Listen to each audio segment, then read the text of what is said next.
მშვიდობისა ტელეკომპანია ერას საინფორმაციო გამოშვება იწყებს მუშაობას კვირის ამბებს ია გოლიაძე გაგაცნობთ.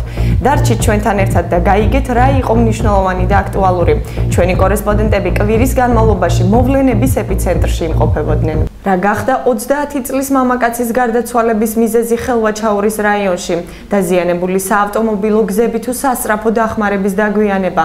რა პასუხი აქვს ჯანდაცვის სამინისტროს? დეტალები ჩვენ სიუჟეტში. სოფელ ჩაისუბანში მცხოვრები მინდია ბესლამიძე გულის პრობლემებით რამდენიმე დღის წინ გარდაიცვალა.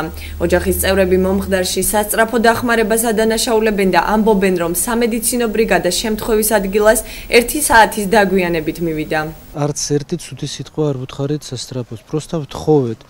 10 ცუთი გავიდა, 15 ცუთი გავიდა, 20 ცუთი გავიდა, 9 საათი გავიდა, 1 საათი გავიდა, საათზე მეტი გავიდა, სკორი არ მოვიდა. მე პირადად ვაკეთებდი ამას მასაჟი და მოვიდა მდგომარეობაში, ისუნთქა, ნორმალურად ისუნთქა, მე ვფიქრობდი всё და 15 ცუთი და მოვა და ვეუბნებოდი მოიცადე 1 ცუთი და მოვა სკორი, და სკორი არ მოვიდა, ჩემ მაცულმა რეკავდა და არ მოვიდა სკორი. გარდაცვლილის ნათესავები აცხადებენ, რომ სოფლის გზაც მოუწესრიგებელი არის, გამოც საავტომობილო გადაადგილება ფერხდება. ისინი ვარაუდობენ, რომ სწორედ ჩაისუბნის მოუწესრიგებელი გზა გახდა სასწრაფო დახმარების მედიკოსთა გამოძახებაზე დაგვიანების მიზეზი. როდესაც დაურეკეს ოპერატორს, ქალაქის ბრიგადას ვერ უშვებს იმის გამო, გზა არ არისო და ვერ ამოვა და მახინჯაურს ყავს ერთი მანქანა, როგორც ვიცით. აი ერთი მანქანა ამ ხელა რაიონში ალბათ ვერ მოასწრო რაღაცი იქნა. ბათუმის სასწრაფო დახმარებაში აცხადებენ, რომ გამოძახებაზე ბრიგადა დროულად გავიდა, თუმცა რამდენიმე წუთში მაღალი გამავლობის ავტომობილის მოთხოვნით 112-ში კიდევ ერთი შეტყობინება შევიდა, რის გამოც ბრიგადის მახინჯაურიდან გაგზავნა გახდა საჭირო და დაგვიანების მიზეზი ეს გახდა. ბრიგადა მიდიოდა ჩვეულებრივ გამოძახებაზე, რა თქმა უნდა, ექიმმა და მძღოლმა არ იცოდნენ, რომ იქ რანაირ გზა დახდებოდა. ინიციატორის ოჯახის წევრმა დარეკა 9 საათზე და 30 წუთზე და გვითხრა ესეთ სიტუაცია, რომ არის ცუდი გზა, ანუ ეს მანქანა ვერავიდოდა, Hyundai მარკის ტიპის და საჭირო იყო მაღალი გამავლობის GP-ის ტიპის ბრიგადის მანქანა. შესაბამისად მოიხსნა ის ბრიგადა, დაბრუნდა უკან და გადაეცა გამოძახება მახინჯაურის ბრიგადას, რომელიც იმ წუთში იმყოფებოდა მწვანე კოცხზე გამოძახებაზე. და გამოძახებიდან გამოსულს 9 საათზე და 53 წუთზე გადაეცა ეს გამოძახება და 10 საათზე და 10 წუთზე უკვე იყო ინიციატორთან, მაგრამ სამწუხაროდ დახვდა გარდაცვლილი. აჭარის ჯანდაცვის სამინისტრომ საქმის მასალები სამედიცინო საქმიანობის სახელმწიფო რეგულირების სააგენტოში უკვე გაგზავნა. თუ რომელიმე რგოლის მიერ დაშვებულია აქ შეცდომა ან გულგრილობა, გატარებული იქნება სათანადო ღონისძიებები. გარდაცვლის 4 და 2 წლის შვილები დარჩა. რამდენი ლარით შეიძლება დაჯარიმდეთ თუ კი გარემოს დააბინძურებთ? ახალი სანქციები და ცვლილებები კანონპროექტში. დეტალები ჩვენ სიუჟეტში. გარემოს დაბინძურების ყოველდღიური ფაქტები ქვეყნის ერთ-ერთი უმთავრესი პრობლემაა.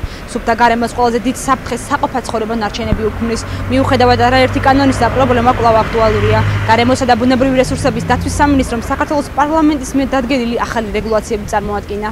კანონპროექტში განთავსდა მეათე თავი, რომელიც ეხება ადმინისტრაციულ სამართალდარღვევებს ნარჩენების მართვის კოდექსის კუთხით. ფეხით მოსიარულის მე 2 კილომდე ნარჩენის ქუჩაში დაყრის შემთხვევაში ჯარიმა 80 ლარის ოდენობით განისაზღვრება.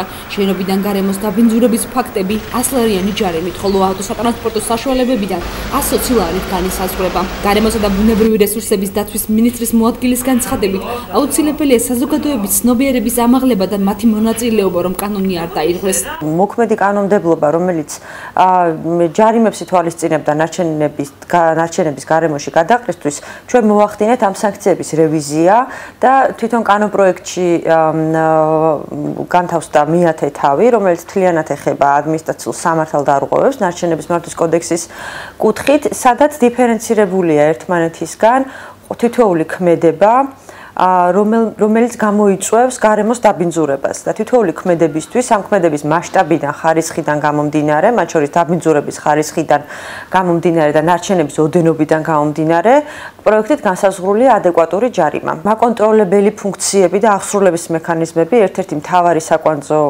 მომენტია იმისთვის, რომ კანონი იყოს ეფექტიანი და მოგცეს ჩვენ შედეგი, გარდა იმისა, რომ აუცილებელია, რომ საზოგადოების ცნობიერება ამაღლდეს და თვითონ საზოგადოებამ მიიღოს მონაწილეობა იმაში, რომ კანონი არ დაირღვეს, ძალიან მნიშვნელოვანია აღსრულებითი ნაწილი. ვეცადეთ, რომ აღსრულება ყოფილიყო შედეგიანი და ასე ვთქვათ ბევრად ძლიერი და ეფექტური ვიდრე დღეს გვაქვს. დანაგვიანების ფაქტების კონტროლს სამი ორგანო აღასრულებს: საპატრულო პოლიცია, გარემოსა და ბუნებრივი რესურსების დაცვის სამინისტროს ზედამხედველობის დეპარტამენტის ინსპექტორები და მუნიციპალიტეტის შესაბამისი სამსახურის წარმომადგენლები, რომლებიც პასუხისმგებლები იქნებიან დაიცვან ნარჩენების კოდექსის მართვის მოთხოვნა. რას ვფიქრობ, საზოგადოება და რამდენად მისაღებია მათთვის ფულადი ჯარიმები? ძალიან კარგი იქნება ქალაქის ისუფთავისთვის ვფიქრობ. ხა პირველად მესმის თქვენგან. ძალიან კარგი იქნება, იმიტომ ძალიან დაბინძურდა ჩვენი ქალაქი. ძალიან კარგი იქნება, სისუფთავი იქნება ქალაქში. ბათუმის იგი ლამაზდება, გახდა ევროპული ქალაქი და მე მგონი ყველა მასე იტყვის და ფიქრობს, მე მგონი რომ სისუფთავი იყოს ბათუმში. კანონპროექტი პარლამენტმა პირველი მოსმენით მიიღო, თუმცა მეორე მოსმენაზე შესაძლოა სანქციებმა ფორმა იცვალოს. იაფის სახლის ბენეფიციართა შესარჩევმა კვლევამ 4 სამიზნე ჯგუფი გამოავლინა. შედეგები ბათუმის საკრებულოს უკვე წარედგინა. ბათუმის საკრებულოში კვლევის შედეგების პრეზენტაცია მოეწყო, რომელიც იაფის სახლის ბენეფიციართა შერჩევას შეუწყობს ხელს. სხვადასხვა სამიზნე ჯგუფებისათვის საცხოვრებლად უზრუნველყოფის საჭიროების კვლევა აჭარის რეგიონში. ასეთია კვლევის სახელწოდება, რომლის შედეგებით წარადგინა სოციალური კვლევისა და ანალიზის ინსტიტუტის ექსპერტმა იაგო კაჭკაჭიშვილმა. კვლევა ინტერვიუს მეთოდით ჩატარდა და გამოიკითხა 1500-ზე მეტი რესპონდენტი. მათ შორის გამოვლინდა 4 სამიზნე ჯგუფი, რომელთა შორის არიან ბუნებრივი კატასტროფის შედეგად დაზარალებული, სოციალურად დაუცველები, უსახელკაროები და გასაყოფი ოჯახები. ჩვენს მიზანში ადგენდა გვეკლია ის ჯგუფები, ის მოწყვლადი ჯგუფები, ან სოციალურად დაუცველი ჯგუფები, რომლებიც განიცდიან სწორედ საცხოვრებლად დაკმაყოფილების მწვავე ნაკლებობას და ამ ჯგუფებისთვის შეგვეთავაზებინა გარკვეული პირობები საცხოვრებლად დაკმაყოფილების. ეს არის პირობები, რომელსაც მას აჭარის მთავრობა სთავაზობს. გამოკვეთილი მზაობის მქონე ჯგუფი ამ ტიპის სერვისის მისაღებად აღმოჩნდნენ ეგრეთ წოდებული უსახლკაროები, საკმაოდ დიდია მათი რაოდენობა აჭარის რეგიონში. ესენი არიან ის ადამიანები, რომლებიც გაღარიბდნენ საცხოვრებელი პირობების, სრული საცხოვრებელი პირობების არარსებობის გამო, რომლებიც ცხოვრობენ არაადამიანურ პირობებში, ან ცხოვრობენ ქირით, შესახლებულები არიან ვინმესთან და ასე შემდეგ. საკმაოდ დიდია ასეთი ოჯახების ხვადრითი წილი და მოკლედ ამ ტიპის სოციალური მომსახურება არის პირდაპირ მისწრება ამ ადამიანების სოციალური კეთილდღეობის და ამ ადამიანების სოციალური რეაბილიტაციისთვის და აღმოჩნდა რომ ეს ოჯახები მზად არიან შემხოდრო ნაბიჯები გადადგან მთავრობის მიმართულებით, აჭარის მთავრობის მიმართულებით, გადაიხადონ აუცილებელი მინიმუმი, რაც საჭიროა ბინის გამოსყიდვისთვის და შეასრულონ ყველა ეს პირობა, რომელსაც მათ აჭარის მთავრობა ამ ბინაცარგებლობის ანაცვლოდ უყენებს. საკრებულოს წევრის კობა ჩხეიძის განცხადებით, არ შეიძლება სოციალური პოლიტიკა ერთჯერადი იყოს და კვლევის შედეგად გამოვლენილი ჯგუფები უნდა გაიმიჯნოს ერთმანეთისგან. ეს კვლევა ადასტურებს კიდევ ერთხელ, რომ სოციალურად დაუცველი იქნება თუ უსახლკარო იქნება თუ სხვა კატეგორიის მოქალაქე, მზად არიან გადაიხადონ საფასური იმისთვის, რომ გახდნენ მესაკუთრეები საცხოვრებლისა, რომელსაც ააშენებს ეს აჭარის მთავრობა იქნება თუ ბათუმის მერია, არ აქვს მნიშვნელობა. არ შეიძლება სოციალური პოლიტიკა იყოს ფრაგმენტული, იყოს ერთწლიანი და ეს თანხები წლიდან წლამდე გადადიოდეს აუთვისებლად ბიუჯეტში, როგორც დღეს გვაქვს სიტუაცია. სოციალურად დაუცველებისთვის მოხდეს იაფის სახლის პროგრამის მშენებლობა და არა ხელფასიანი ადამიანებისთვის. შეგნებულად მიჯნავ ასე ამ კატეგორიას, რადგან თუ კი სოციალური პოლიტიკა გვაქვს ქვეყანაში, უნდა გქონდეს თანმიმდევრული, უნდა დავიწყოთ ყველაზე შეჭირებულებისგან პირველ რიგში და ამას ადასტურებს მათი მზაობაც, რომ დააღწიონ თავის სიდუხჭირეს. საკრებულოს თავმჯდომარის მოადგილე ირაკლი ჩავლეიშვილი კვლევას დადებითად აფასებს და აღნიშნავს, რომ თვითმმართველობა და აჭარის მთავრობა შეადგენს პერსპექტიულ გეგმას, რომელზე დაყრდნობითაც დაკმაყოფილდება გამოვლენილი ფოკუს ჯგუფები. ჩვენ მივიღეთ ის სრული სურათი, რაზეც შეიძლება შემდეგ ავაგოთ ჩვენი მომავალი პერსპექტივები. ეს მიზნე ჯგუფები კარგად არის წარმოჩენილი და მომავალში რა საშუალებები ექნებათ, რის გადახდა შეეძლებათ, როგორ იცხოვრებენ ისინი, როგორ გადაიხდიან კომუნალურ გადასახადებს, ყველაფერი ერთიანად არის წარმოჩენილი და აქედან გამომდინარე ალბათ თვითმმართველობა და ცალკე შემთხვევაში კიდევ აჭარის მთავრობა გამოიტანს დასკვნებს, შეადგენს იმ პერსპექტიულ გეგმას, რომლის რომელზეც დაეყნობა და შემდეგ ამ ფოკუს ჯგუფებს დააკმაყოფილებს იმ საზღვრისით, რაზეც ოცნებობს ამდენი ხანი ჩვენი მოსახლეობა. კვლევას ფინანსური მხარდაჭერა შვეიცარიის თანამშრომლობისა და განვითარების სააგენტომ და აჭარის მთავრობამ გაუწია. შინაგან საქმეთა სამინისტრომ ჟურნალისტებისთვის კონკურსი გამოაცხადა, რომელიც ოჯახში ძალადობის წინააღმდეგ ბრძოლის სოციალურ კამპანიაში საზოგადოების ჩართულობის ამაღლებას ემსახურება. არაძალადობას ამ თემაზე მასმედიის წარმომადგენლებმა ნამუშევრები უნდა შექმნან და სამინისტროს Facebook-ის გვერდზე ერთად შევცვალოთ დამოკიდებულება 15 დეკემბრამდე უნდა ატვირთონ. ანტინარკოტიკული კამპანიის ძალიან მნიშვნელოვანი კომპონენტი გახავთ, საგანმანათლებლო კომპონენტი, იმისთვის რომ მოხდეს ეფექტიანი პრევენცია, შესაბამისად ჩვენ ამ კამპანიით გვინდა საზოგადოების, განსაკუთრებით კი ჟურნალისტების მეშვეობით ჩართულობის ამაღლება და ცნობიერების ამაღლება, ანუ აქ ლაპარაკი იყო მენტალურ ცვლილებაზე და თუ ამ ესე იგი მენტალური ცვლილებით არ შევეწინააღმდეგეთ აი ამ პრობლემას, ბუნებრივია, შედეგიც არ იქნება ისეთი ეფექტიანი, ამიტომ ყველაფერი სწორედ რომ ცნობიერების შეცვლით იწყება, აქ ყველას ჩართულობა მნიშვნელოვანია, განსაკუთრებით პროფესიონალი ჟურნალისტების, რათა ეფექტიანად და კარგი ფორმით იქნეს მიწოდებული ის ინფორმაცია, რაც სწორედ ამ კამპანიის მიზანია და მიზანი, როგორც თავში გითხარით, არის პირველ რიგში ზოგადად ნარკომანიის, ამ კონკრეტულ შემთხვევაში კი ბიონარკომანიის ეფექტიანი პრევენცია. არაძალადობას სოციალური კამპანიის ფარგლებში შინაგან საქმეთა სამინისტროს თანამშრომლებმა ბუკლეტების შუახევში დაარიგეს. სამართალდამცველებმა მოქალაქეებს განუმარტეს, რას გულისხმობს ოჯახში ძალადობა და როგორ იცავს სახელმწიფო ძალადობის მსხვერპლს. უბნის ინსპექტორ გამომძიებლებმა მოსახლეობას 2013 წლიდან საქართველოს სისხლის სამართლის კოდექსში შესული ცვლილებები გააცნეს, რომლის მიხედვითაც ოჯახში ძალადობის კრიმინალიზაცია განხორციელდა. ოჯახში ძალადობა 1 წლამდე თავისუფლების აღკვეთით ისჯება. კამპანიის საინფორმაციო ბუკლეტში მითითებულია ცხელი ხაზის ნომერი 112, რომელზეც ძალადობის მსხვერპლს ან ძალადობის ფაქტის მოწმე მოქალაქეს 24 საათის განმავლობაში შეუძლია დარეკოს და დახმარება ითხოვოს. შინაგან საქმეთა სამინისტროს მიერ წამოწყებული კამპანიის ფარგლებში არაძალადობას უბნის ინსპექტორ გამომძიებლები აჭარის რეგიონში შეხვდით მოსახლეობას და გადავეცით მათ საინფორმაციო ბუკლეტები მოწოდებით ოჯახი ძალადობის გარეშე. აგრეთვე აუხსენით, რომ დანაშაული გახდა დასჯადი და ნებისმიერ დროს, როდესაც ისინი შემწრე გახდებიან მსგავსი ტიპის დანაშაულებისა, აუცილებლად შეატყობინონ პოლიციას და დაუკავშირდნენ ცხელ ხაზს 112-ს. მოხარული ვარ, რომ სახელმწიფო ჩაერთო ამ ღონისძიებაში. ქალზე ძალადობაზე რომ ბრუნავენ, ძალიან მიხარია.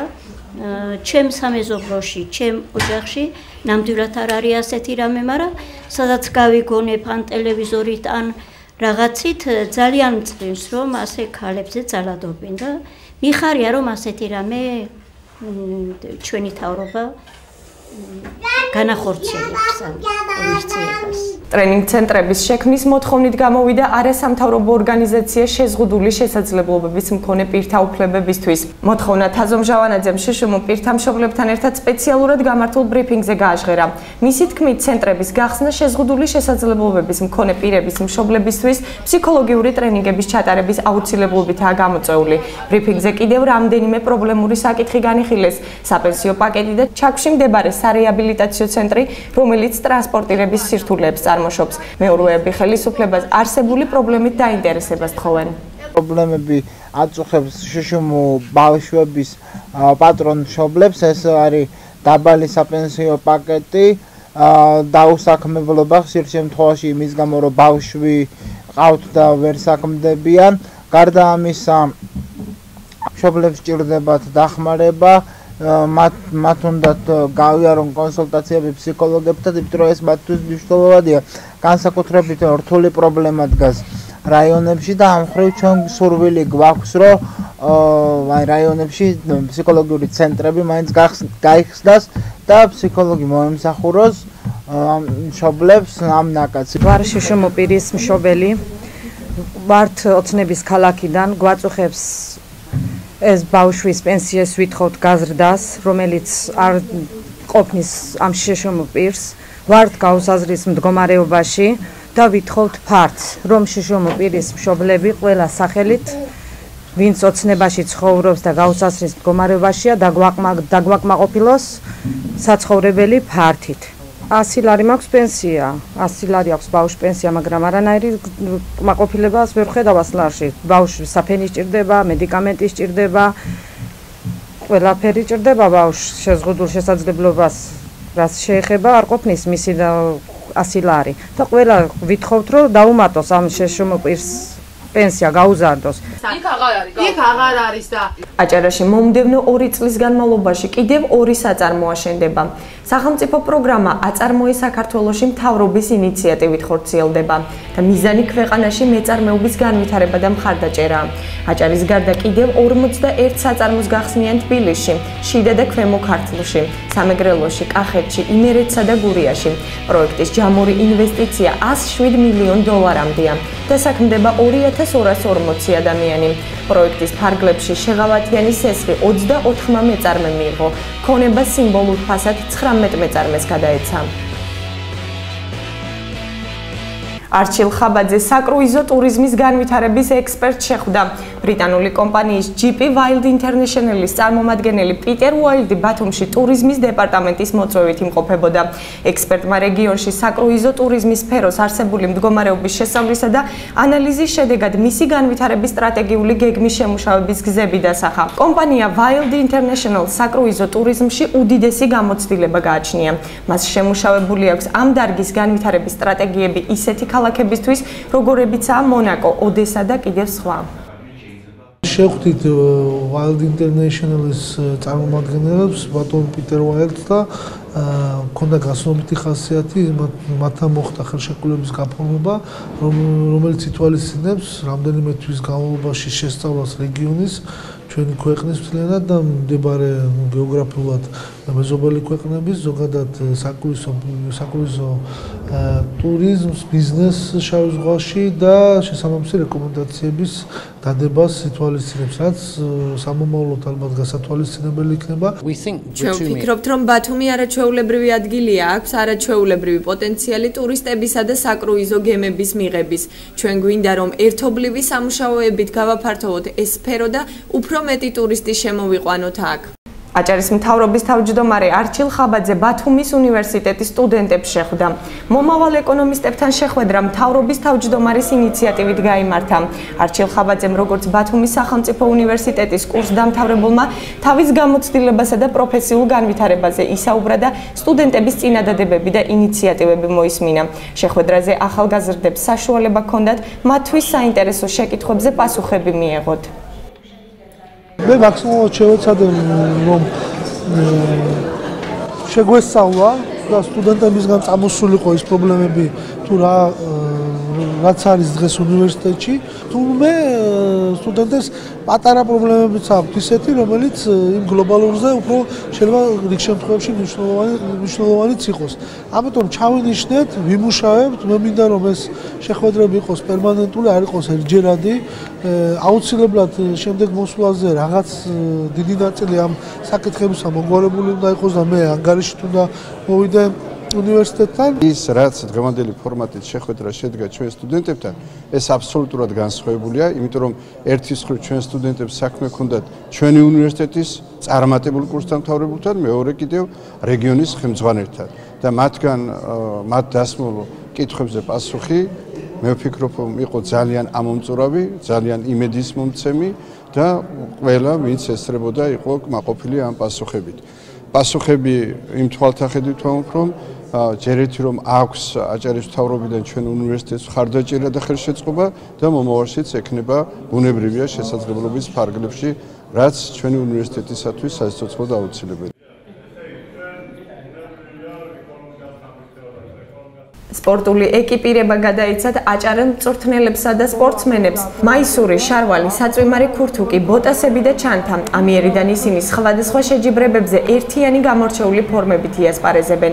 ეკიპირების გადაცემის ცერემონიალი სპორტულ ახალგაზრდულ ცენტრში შედგა და მას მთავრობის თავმჯდომარე, განათლების, კულტურისა და სპორტის მინისტრი, ასევე სპორტისა და ახალგაზრდობის საქმეთა დეპარტამენტის უფროსის მოვალეობის შემსრულებელი დაესწრნენ. ღონისძიებაზე, რომელიც ყინულის სასახლეში ჩატარდა, გაიმართა საჩვენებელი გამოსვლები ქართულ საბრძოლო ხელოვნებასა და სპორტულ ცეკვებში. ამაყი ვარ დღეს რომ ამ ბოლო 1 წლის განმავლობაში ამდენი სპორტსმენი, წარმატებული სპორტსმენი ყავს უკვე, განსაკუთრებით ჭიდაობის ფედერაციისთვის ფედერაციას მინდა მადლობა გადაუხადო. მე ვფიქრობ რომ ბოლო განხორციელებული ამ 2 წლის განმავლობაში განხორციელებული ღონისძიებებისა და პროგრამების საფუძველზე ჩვენ ბევრი წარმატებას მივახციეთ, ასევე სათანადო ყურადღება მიექცა სპორტული ინფრასტრუქტურის განვითარებას. დღეს ვესწრებით უპრეცედენტო პროგრამას, ასე ვთქვათ, ამ 2 წლის განმავლობაში განხორციელებულისგან ერთ-ერთს 600-მდე სპორტსმენს აჭარის ავტონომიური რესპუბლიკის ყველა ფედერაციაში არც დასაქმებულ და მოღვაწე სპორტსმენს გადავეცით სპორტული ეკიპირება. ვახტანგ გლონტის 60 წლისაა იუბილარს პოეზიის განვითარებაში შეტანილი წვლილისთვის აკაკი წერეთლის სახელობის პრემია და ქართული პოეზიის რაინდის წოდება მიენიჭა. საიუბილეო საღამო ბათუმის დრამატულ თეატრში გაიმართა. პოეტს 60 წლის იუბილე მეგობრებმა, კოლეგებმა, მისი შემოქმედების თაყვანისმცემლებმა და ადგილობრივი ხელისუფლების წარმომადგენლებმა მიულოცეს. საღამოზე ახალი მე-11 კრებულის რჩეულის პრეზენტაცია შედგა. ვახტანგ გლონტი ლიტერატურულ საქმიანობასთან ერთად ყოველთვის იდგა ხალხის გვერდით. და ბოლოს ჩვენი ყოველკვირეული რუბრიკა ბათუმელი. ნინო სულუხია შეკითხვებს იოსებ სანიკიძე პასუხობს. რას ნიშნავს თქვენთვის ბათუმელობა? ბათუმი ზოგადად ერთგვარი პასუხისმგებლობაა რა. ბათუმის ისტორიას თუ თვალს გადავავლებთ, არა აქვს მწირი ისტორია, საკმაოდ დიდი ხნის ქალაქია. და მე შემიძლია მაგალითად რაღაც მოგონებების მოვიყვანო ამ ბათუმთან დაკავშირებით. ცნობილი საზოგადო მოღვაწე მაგალითად ნიკო ნიკოლაძე ამბობდა რომ ბათუმი ეს 1870-იანი წლებია. ბათუმი წარმოადგენს ორიოდე ქვითკირის სახლს და რაღაც პატარ-პატარა შენობებს, მაგრამ აი ამ თითქმის საუკუნე ნახევრის განმავლობაში ბათუმი დიდად გაიზარდა, შეიცვალა ყველა დონეზე. ადამიანები, მაცხოვრებლები, ინფრასტრუქტურა, აი ამ პერიოდის მანძილზე შეიცვალა კლიმატი და აი ამ ცვალებადობასთან ერთად, რა თქმა უნდა, ყველაფერი იცვლება ხომ ცხოვრებაში. აი ბათუმელობა პირველ რიგში ვიმეორებ, რომ პასუხისმგებლობა საკუთარ ქალაქთან მიმართებაში, საკუთარ ქუჩასთან მიმართებაში, პირველ რიგში საკუთარ თავთან მიმართებაში. ბევრი რამაა გასაფრთხილებელი, როცა ბათუმზეა საუბარი. აქ ისტორია, წარსული, თანამედროვეობა, მომავალი, ამას ერთგვარად რაღაც ისეთი ადაპტირება უნდა, რომ ადამიანმა დიდი პიროვნება, კონკრეტულად დიდი პასუხისმგებლობა უნდა გამოიჩინოს ზოგადად ქალაქთან მიმართებაში და შემდგომ საზოგადოებასთან მიმართებაში, რომ პირველ რიგში ის უნდა გრძნობდეს პასუხისმგებლობას, ალბათ პირველ რიგში საკუთარ თავთან მიმართებაში. იმიტომ რომ ის საკუთარი თავის წინაშე, თავის საქმიანობით ერთგვარად მართალი უნდა იყოს, ანუ იმ საქმეს აკეთებდეს, რაც მას ხელეწიფება და აქედან გამომდინარე ეს უკვე ერთგვარი შინაგანი ვალდებულებაცაა, მაგრამ პასუხისმგებლობისაგან ერთგვარი გათავისუფლება, რომ როცა ის იმ საქმეს ემსახურება, რაც მისი სულის წიაღში დევს, მას ერთგვარად რომ იტყვიან, რაღაც პასუხისმგებლობა მოხსნილი აქვს იგივე ქალაქთან, იგივე თანაქალაქელებთან მიმართებაში და ზოგადად ბათუმს ეძახიან ქათქათას, ბათუმს ქათქათას და აი ეს ბათუმური სიკათქათე, რა თქმა უნდა, პირველ რიგში ასოცირდება ქუჩასთან, ზოგადად ქალაქთან, ქალაქის სისუფთავესთან, სიწმინდესთან, ადამიანურ ღირებულებებთან და თუ ეს იქნება შენარჩუნებული დღესაც, აი ამ შეჭირვების ჟამს, როცა შეიძლება ხშირ შემთხვევაში ახლობელი აღარ ახსოვს, ძმას ძმა იშვიათად ახსენდება,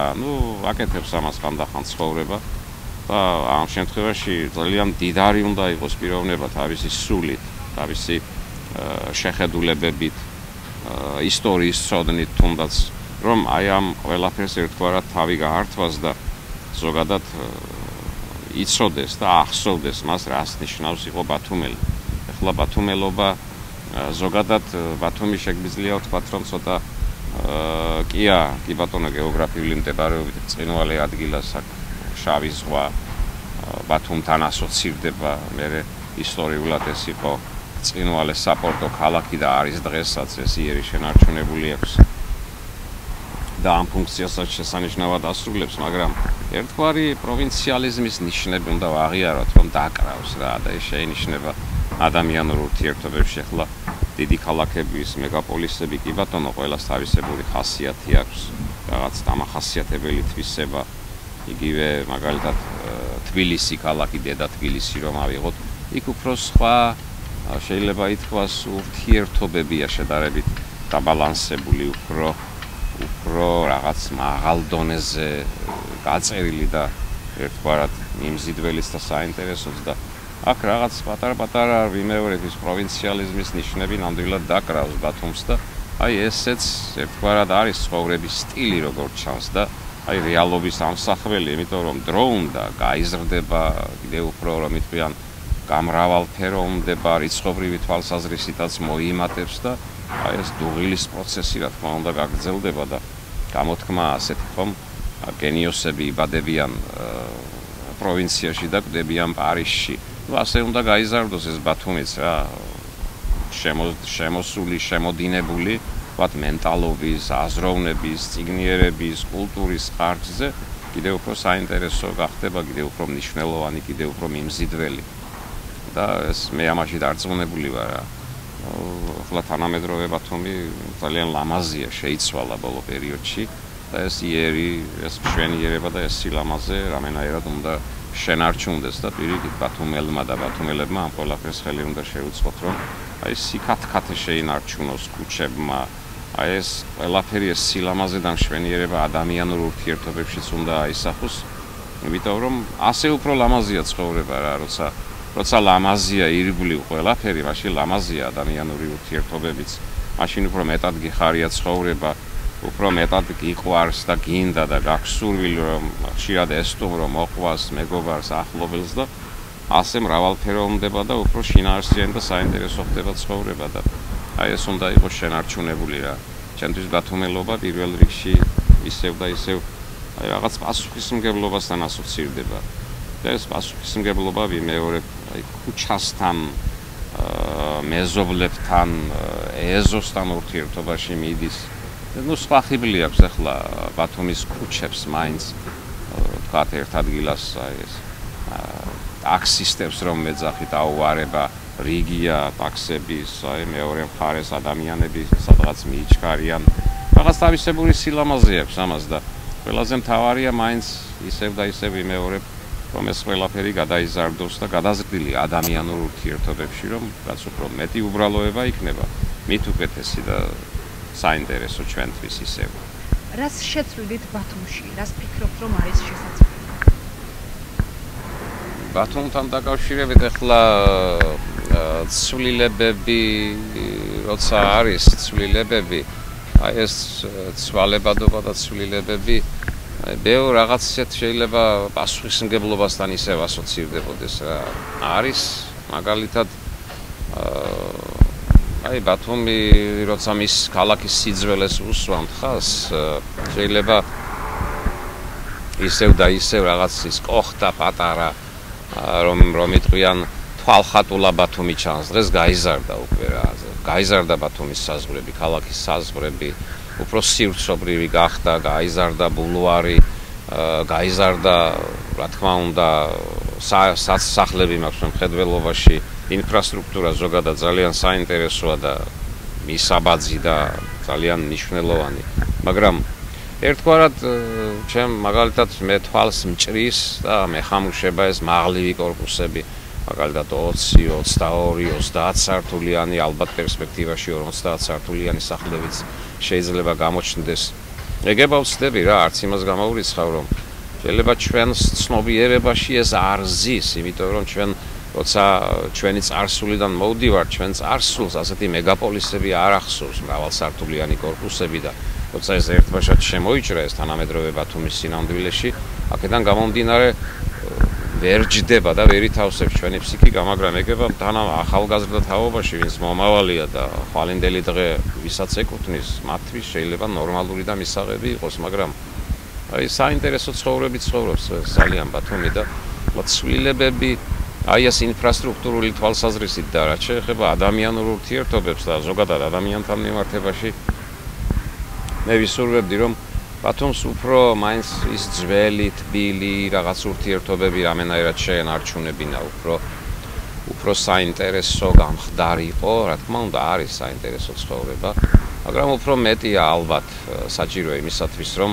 ადამიანები უფრო ახლოს იყვნენ ერთმანეთთან და უფრო მეტი სითბო იგრძნობოდეს ურთიერთობებში და ნაკლები მოჩვენებითობა და ნაკლები ზედაპირულობა ნებისმიერი საკითხით და ინტერესებისადმი. იმიტომ რომ ზოგადად ქალაქს ავითარებს რა თქმა უნდა ადამიანური ურთიერთობები, ინტელექტი, ციგნიერება, ცოდნა, განათლება, თუმცა ამ მხრივ ეს არ აკლია. ახლა ჩვენ შესანიშნავი თაობა გვყავს ახალგაზრდა თაობა, რომელიც ძალიან მიდრეკილია ციგნისადმი და ძალიან მარტივად ითვისებს აი ამ კულტურულ ფასეულობებს, ღირებულებებს, მაგრამ უფრო მეტია საჭირო რა, მეტი და ახლა კიდე რა უნდა შევცვალოთ ახლა ცვლილებები საერთოდ მოაქვს დროს. ჩვენთვის ამ შემთხვევაში მთავარია რომ აი ეს სწორი ადაპტირება დროულად განვიცადოთ და მივიღოთ ის რაც მისაღებია და არ მივიღოთ ის რაც მიუღებელია, რაც ჩვენს ხასიათში არ დევს, მაგალითად აი ბათუმური ხასიათი მაგალითად რასაც არ მიიღებს, იმის მიღება და დამკვიდრება ერთგვარად რომ არ ვიცდილოთ, ალბათ უფრო უკეთესი იქნება. ბათუმს და ბათუმელებს მინდა უსურვო მშვიდობა პირველ რიგში. მშვიდობა, იმიტომ რომ თანამედროვე სამყაროს კაცობრიობის ნომერ პირველი პრობლემა სწორედ ესაა მშვიდობა და ჯანმრთელი, რომ იტყვიან ძალიან ისეთი ნათელი მომავალი. შეიძლება ეს ფრაზები რაღაც ძალიან ზოგადად ჟღერს, მაგრამ რაც უფრო თქვათ ზოგადი იყო ეს ცნებები ადრე, მით უფრო კონკრეტიზირებული ხდება და მისი საჭიროება დღე-დღეზე უფრო აქტუალურდება. რომ თუ დღეს ძალიან დაპატარავდა მსოფლიო ზოგადად როცა ბათუმთან მიმართებაში ვლაპარაკობთ ჩვენ თვალწინ გვიდგას სხვადასხვა ქალაქები ხომ მსოფლიოს სხვადასხვა ქალაქები იმიტომ რომ აი სხვადასხვა ადგილას თქვა განვითარებული და წარმოშობილი პრობლემები შეიძლება აი ბათუმისთვისაც არ იყოს უცხო იგივე მაგალითად ევროპის პრობლემატიკა არც ბათუმის სინამდვილისათვის იყოს რაღაც შორეული ადრე სხვა ცხოვრება და სხვა სტილი იყო, ახლა სხვა სინამდვილე შემოვიდა, ხომ ძალიან გადამდებია და ეს თანამედროვე მეცნიერულ-ტექნიკურმა პროგრესმა ეს სწრაფად ადვილად მისაღწევი გახადა ეს ყველაფერი.